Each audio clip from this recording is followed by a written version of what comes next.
And we're going to keep rolling right along to the Sea of Monsters.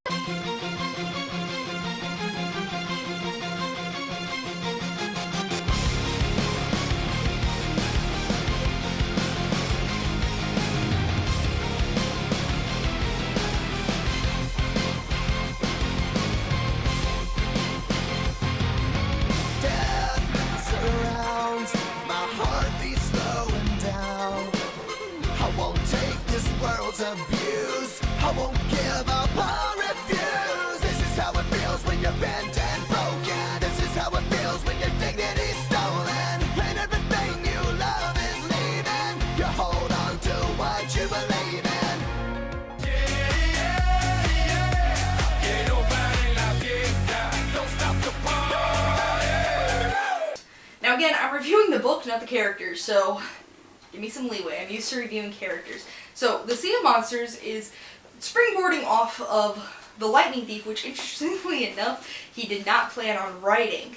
And The Sea of Monsters, it's good. It's not as fantastic as The Lightning Thief is, honestly. So, you can probably tell that it is lower on my list. But I do like it. I like that Percy has a Cyclops brother, and that we are keeping going with Percy's record of blowing things up. You know what I mean. He has to blow something up in every school he's at. Well, he blows Miss Dodds up, but that just happens to monsters when you kill them. So, maybe the first one's not so true. Maybe. Depends on how you look at it. So, The Sea of Monsters is going with Grover's path. Now, I didn't really talk much about this one in the last one, but Grover is, he's trying to find Pan, the lost wild god.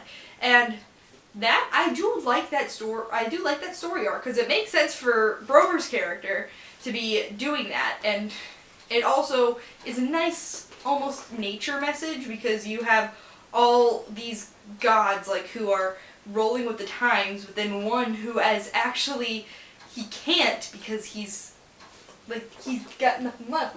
Looking outside, it does confuse me a bit, but then I think about it, and, I'm getting, and it does make me angry thinking about that in this series, because of destruction of wildlife, Pan is gone. And with me, my school is near, a park, which is slowly being torn apart for different buildings, and there's so little of it left, but I'm so glad that near where I live there is a prairie. It's like a jogging park, and I do believe it is protected. It better be protected, because that is acres of land, and it's amazing that happens. But anyway, back to the Sea of Monsters. So he's going off, and it's going to the Polyphemus. This book is the Odyssey, okay? If you've ever read the Odyssey, which I had to read, seriously, this is a mini Odyssey. Minus Calypso. That comes later. So, minus Calypso and the stupidity, this is a mini Odyssey. Because in the Odyssey, how do they get to the Sea of Monsters? You guessed it, by the bag of winds, or in this case, the thermostat of winds. And what do? Well, they do go see Polyphemus. They do stop at Cece's Island, which is, no one gets turned into guinea pigs. That one made the book so much more fun, but nope, no one gets turned into guinea pigs at that little stop in the Odyssey. And really, let's see. Yeah, no, nothing else. Yeah, no, pretty much it is a mini Odyssey, just taking out a few parts. Okay, they do go past this. In the Odyssey, there's only two things that happen in the Odyssey that does not happen in this book.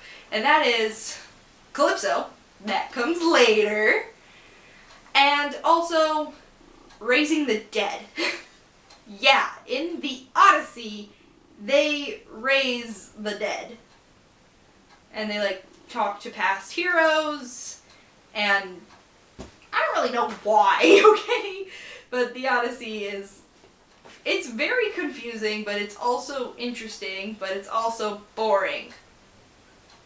You heard me talk about the Iliad. You probably understand why it's boring. I mean, seriously, they made Annabeth going around saying that no one was there and being invisible was more fascinating than reading about Odysseus stabbing Polyphemus' eye in the original. I'm not joking, that was boring. But in this book, the interesting thing is that I'm confused why they would think Chiron would do that. That's the only plot point of this book that I have that it makes no sense.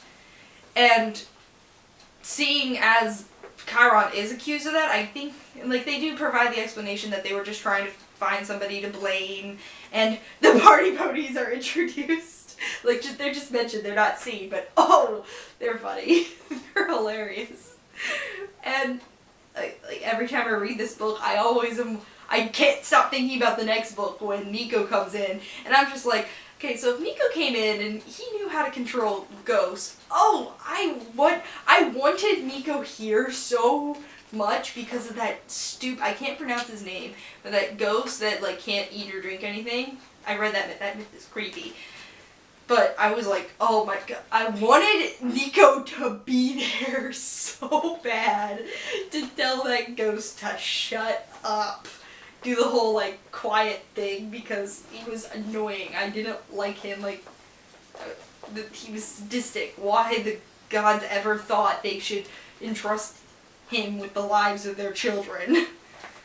Granted, they don't claim their kids all the time, but still! Why him? Like, if you know the myth, it's like Termedius or something like that, but if you know the myth, you know, like, he cooked people. Why would you trust him around kids? He cooked people. But for some reason they do, and it is pretty interesting and weird. It is pretty weird seeing him and Dionysus interact. Pretty weird. And he is annoying, but luckily they get away, and this book actually showed me the hidden message of this whole book, which I will talk about later, but it comes from Hermes. That's, like, my favorite scene of the book, when Hermes talks to Percy about how he's not giving up on Luke. Like, I actually wanted to cry for a second, but then he started talking about the internet, and I was like, wait, what? Okay, that was a complete 180, but whatever, that was still a sweet scene. I like the relationship of Tyson and Percy throughout this whole book, and the story isn't that bad. Like I said, all these books, it doesn't seem like it's being triggered, really. It's Cronus trying to do just everything. It seems like literally he is going through just his plans. He's going down the list of his plans. This is probably Cronus down in Tartarus, okay? He was probably like, what? My lightning bolt thing didn't work? That plan didn't work? Are you kidding? I did dream stuff for... Okay, fine. Luke, our next plan is, let me consult my list. The Golden Fleece, that's our next plan, okay? Okay, yeah, just make sure that they call a quest for that. That's our next plan, okay? Yeah? Okay, so we're gonna get the Golden Fleece, and we're also going to, we're gonna go and we're gonna attack them. So you need to, like, figure out how to weaken their defensives. Great, yeah, poison the tree. That was probably him, because I'm guessing that the poison tree thing was him going, I gotta add that into my plan now. I'm just imagining that's what he does it. That's probably what he did in Tartarus, or, like, whatever part, or in that, like, weird coffin where he was just, like, sitting there and he's like, doo-doo-doo.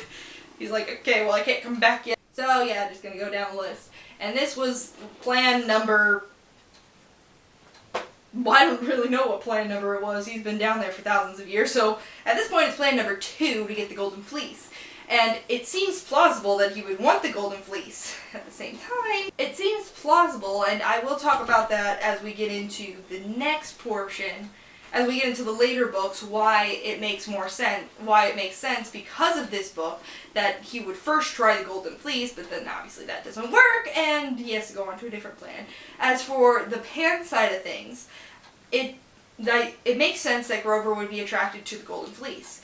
And throwing Clarice into that mix and having that, like, her being afraid of her father, and that whole, again, I wanted Nico to be in this book so much because them being on the ship of dead people,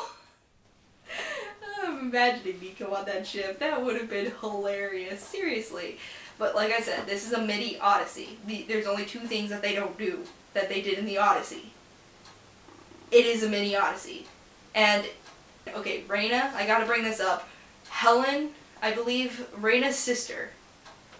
I did not figure that one out. I had to actually go back and think about that. Because, honestly, this book is number 5. Yeah, I'm sorry. This book is honestly number 4. There's only one book that I don't like as much, and that's this, though. They're both about the same, but the one thing that saves this is really the message that I see throughout the whole thing. I do like how it all ties together and how it seamlessly flows in this nice message of family, which again I will talk about later. And I also like the wild side of things, and I like how it plays into the rest of the series. Oh, do I love it. And that is The Sea of Monsters, my number 4 favorite book of the first 5. What is it called? Like, you got trilogies, but what's it called when you have 5? Well, I don't really know. So, this book is number 4, and next time we'll be talking about The Titan's Curse. Where will that one fall? This one I love for the hidden messages and just the overall story. The mini Odyssey, that is what I wanted the Odyssey to be. It was just the way the Odyssey was written that made me not like it as much. I still had fun with the Odyssey, don't get me wrong. The original Odyssey, I did still like reading that. But overall, The Sea of Monsters, this is how I wanted the Odyssey to be written. And I did have fun with it, the little voyage, Percy still discovering his powers and still getting used to being a demigod. Oh, I loved it all. And that is my number 4 favorite. So thanks for watching. Bye!